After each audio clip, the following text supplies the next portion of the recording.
नमस्कार, मी पंजाब टेक। आज आहे 27 मे 2025।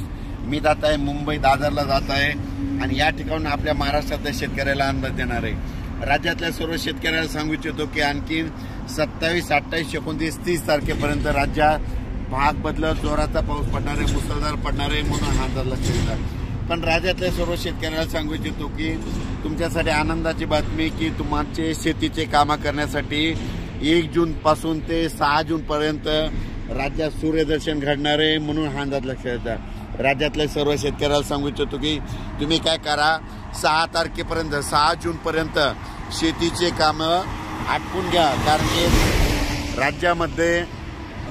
राज्यामध्ये 1 जून पासून तर 6 जून पर्यंत हवामान कोरडा राहणार आहे आणि त्यामध्ये सूर्यदर्शन घडणार आहे।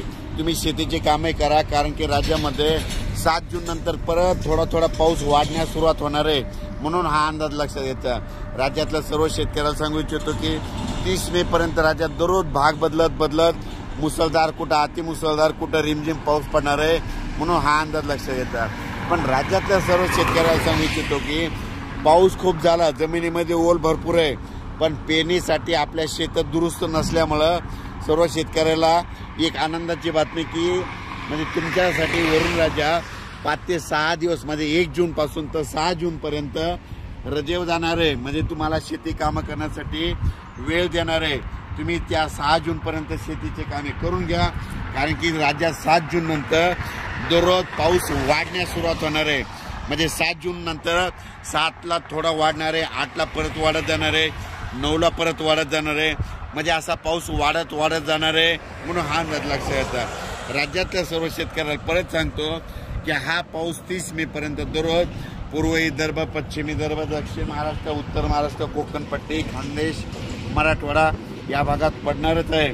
पण जास्त पाऊस मुंबईला मात्र आणखीन 2 दिवस म्हणजे 27 आणि 28 2 दिवस मुंबईला इगतपुरीकडे खूप पाऊस पडणार आहे, पुण्याकडे खूप पडणार आहे म्हणून हा अंदाज लक्षात घ्यायचा। पण राज्यात मात्र 1 जून पासून ते 6 जून पर्यंत सूर्यदर्शन घडणार आहे, शेतकऱ्याला कामं करण्यासाठी वेळ देणार आहे म्हणून शेतकऱ्यांनी 6 जून पर्यंत तुम्ही तुमचे कामं करून घ्या। 7 तारखेपासून राज्यात परत पावसाला थोडी वाढण्यास सुरुवात होणार आहे म्हणून हा अंदाज लक्षात घ्यायचा। जमिनीमध्ये ओल भरपूर आहे म्हणून तुम्ही तुमचा पेरणीचा निर्णय स्वतः घ्यावा। अचानक वातावरण बदल झालं तर लगेच एक उद्या मेसेज देणार आहे। मी जात आहे म्हणजे मुंबईला जात आहे, दादरला एका ठिकाणी मुलाखत असल्यामुळे तिथं दादर जात आहे। त्या ठिकाणी जाता आपल्या महाराष्ट्रातल्या शेतकऱ्याला ह्या इगतपुरी जवळून ही अंदाज दिलेला आहे। धन्यवाद।